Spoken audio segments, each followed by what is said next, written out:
I'm going to marry my 19-year-old lover. My husband puffed out his chest proudly and declared with a grin. Since I got pregnant, his attitude had changed. Despite it being our child, he showed no signs of caring at all. His returns home became gradually later, and their marital relationship cooled off. One day, after dinner, while I was relaxing, he called out to me and declared his marriage to his lover. A young girl is really something else. She's totally different from you.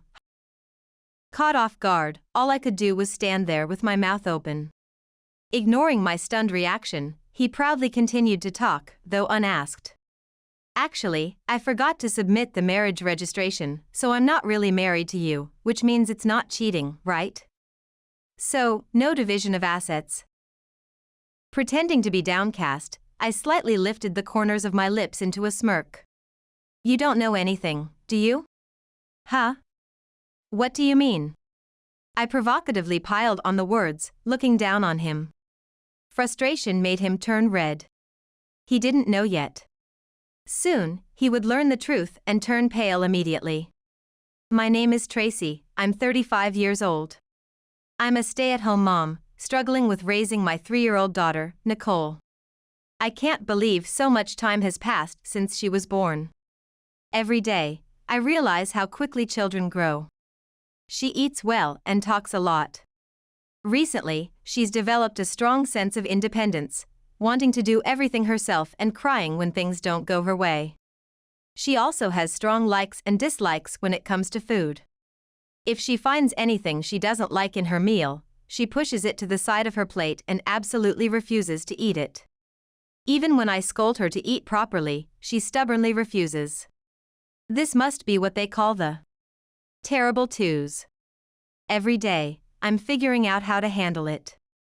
The man who blessed me with such a daughter is Peter, 5 years my senior at 40. He is a lawyer working in his father's law firm. That's also where we met. I used to be a lawyer as well, working at the same firm. Thankfully, I was perceived as serious and dedicated to my work. I had always aimed for this profession, and when I qualified, I vowed to become a lawyer who could help many people.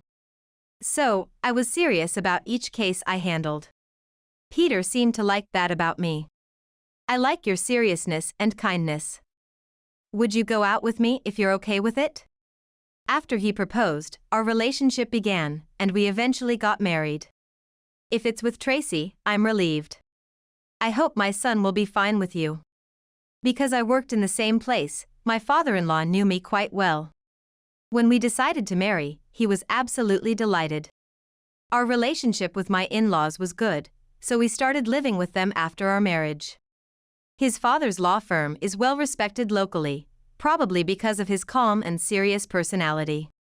He himself was very well known, and often people stopped to talk to him as he walked through town.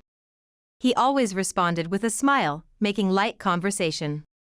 Seeing him, I wanted to be a lawyer who could be trusted by people just like him. When people around us found out that Peter and I were married, they repeatedly said they wanted to be invited if we were to have a wedding. Perhaps because of that, our wedding was quite grand. More than Peter and me, his parents seemed to want the ceremony. I also wanted a wedding, so I was happy researching wedding venues and dresses, but Peter was different. He seemed unenthusiastic during the preparations and appeared disinterested. Hey, which dress do you think is better? Ah, just go with whichever you like. He responded, looking bored, while my mother-in-law and I excitedly discussed dresses and venue decorations. The wedding planner initially tried to actively consider his wishes, but due to his lack of response, the conversations gradually focused more on me. He smiled on the actual day, which was a relief, but I still wonder why he wasn't more enthusiastic. After that, I continued to work at my father-in-law's office as a working housewife, but I took a break when I found out I was pregnant. Morning sickness made it difficult to focus on work. Now, prioritize the baby in your belly. He said this, so I decided to depend on him. However, from that time on, Peter's attitude gradually started to worsen. It wasn't clear what was irritating him, but he deliberately stomped his feet around the house.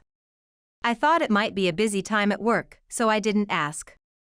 I hoped he would settle down eventually, but that was wishful thinking. After I gave birth to Nicole, he got even worse. As I became busy with childcare, he started coming home late and began to speak harshly. "Stop yelling. You're scaring Nicole." Nevertheless, he wouldn't listen. On the contrary, he sneered and said, "The baby doesn't understand words anyway." But children are sensitive, and maybe sensing Peter's tense atmosphere, she stayed away from him and clung to me instead. "You're just a parasite living off unemployment. Must be nice for you, having it easy." I was stunned by his harsh words. It was true that I wasn't working at that time, but it was far from easy, and I had no intention of being a parasite. I also contribute to our living expenses from my savings. I don't understand why I have to be spoken to so horribly. He seemed like a completely different person before we got married. Moreover, he even went so far as to say, "A housewife doesn't need a smartphone. It's a luxury." And he took it away. I thought that once we had a child, Peter would develop a sense of being a father and we would build a happy family. To support him, I did everything I could around the house. I thought. Yet, here I am, leading a life filled only with insults. I was utterly disappointed with his behavior and secretly consulted with my in-laws. He was verbally abusive to me when no one else was watching, so I was worried they wouldn't believe me, but they promised to stand by me saying, "We can't imagine Tracy lying. We believe you. And we'll do anything we can to help." With my in-laws' support, I began to uncover why Peter had changed so drastically. 5 years have passed since our marriage. Whether it's our anniversary or not, we no longer exchange gifts. Our relationship had long since cooled off. One day, after dinner, while I was relaxing, Peter called out to me. He had started to call me rudely, using "Hey" or "You" instead of my name. When I turned to face him, he puffed out his chest proudly and grinned as he declared, "I'm going to marry my lover." Because it was so sudden, all I could do was open my mouth in shock. Ignoring my astonishment, he wore a triumphant look and continued to talk, though unasked. "Actually, I forgot to submit the marriage registration, so I'm not really married to you, and it's not cheating, right? So, no division of assets." He seems to have quite an optimistic mind. Amused by my silence, he proudly revealed this information. I was almost impressed that he could talk about such things with a laugh. I pretended to be downcast and slyly lifted the corners of my lips. Seeing this, he seemed to feel even better. He also freely shared that his lover was a 19-year-old woman. A young girl is really something else. She's totally different from you. However, I wasn't shocked by his confession of infidelity. Rather, I had been waiting for those words. That's why I had been carefully preparing for this moment. I kept smiling as I raised my face. Surprised by my laughter, Peter's eyes widened. "You don't know anything, do you?" "Huh? What do you mean?" I provocatively piled on the words, looking down on him. "Are you really a lawyer? Your lawyer's badge is crying." As I said this, I threw a thick envelope at Peter. He was too stiff to react immediately, and it did not get caught. It hit his shoulder with a satisfying slap. Peter frowned in confusion as he opened it. However, as he read the contents, his face turned ashen. I could see him begin to shake and breathe heavily. The envelope contained evidence of his numerous misdeeds. There were photos of him hand in hand with his lover in a cozy manner, hugging in the corner of a bustling night street without any regard for public eyes, and of course, the face of his lover was clearly visible. Not only photos, but I also knew the identity of the woman. Her name seemed to be Emma. Not only evidence of the affair, but also a detailed record of the verbal abuse Peter had hurled at me was well documented. He took away my smartphone to prevent me from recording or filming such incidents.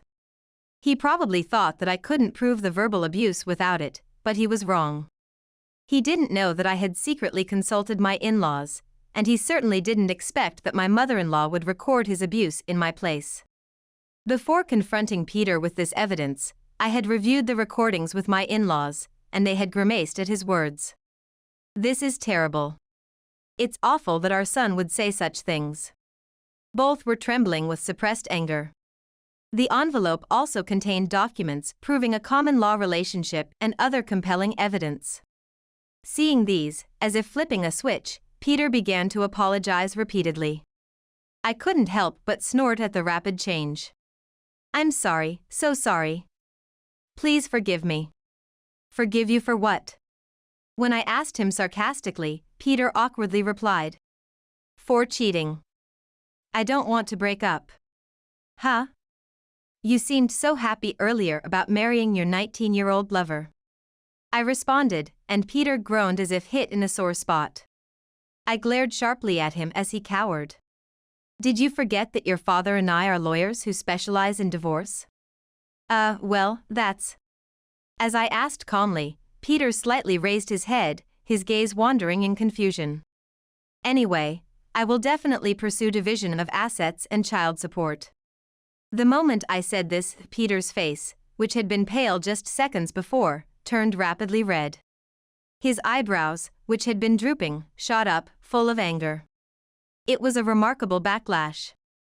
After all, I was the one who had every right to be angry about the infidelity. Don't joke with me. He quickly stood up and reached out to grab me. However, he couldn't reach me. My father-in-law had stepped in between us. My father-in-law was gripping Peter's wrist tightly.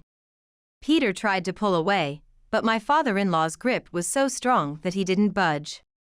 Despite being 68 years old, where he had hidden such strength was a mystery. Realizing he couldn't free himself, Peter cautiously looked up at him. At that moment, he began to sweat visibly.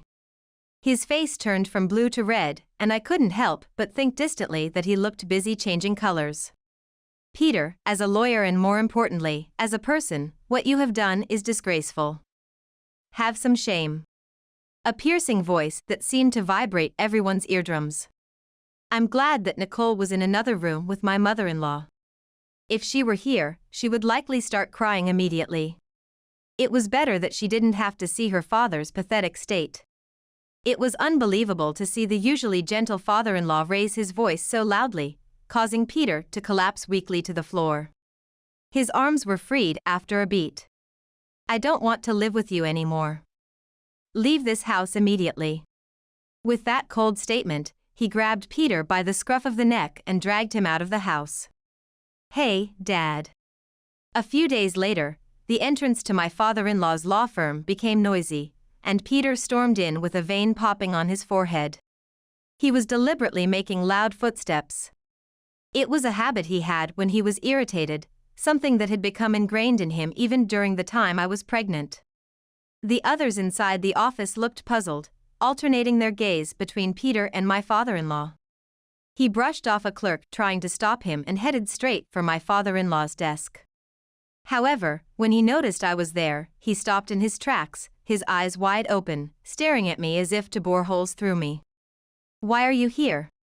There was no other reason for me being here other than that I returned to work. I only took leave during my pregnancy, not resignation. I intended to return once Nicole grew up a bit.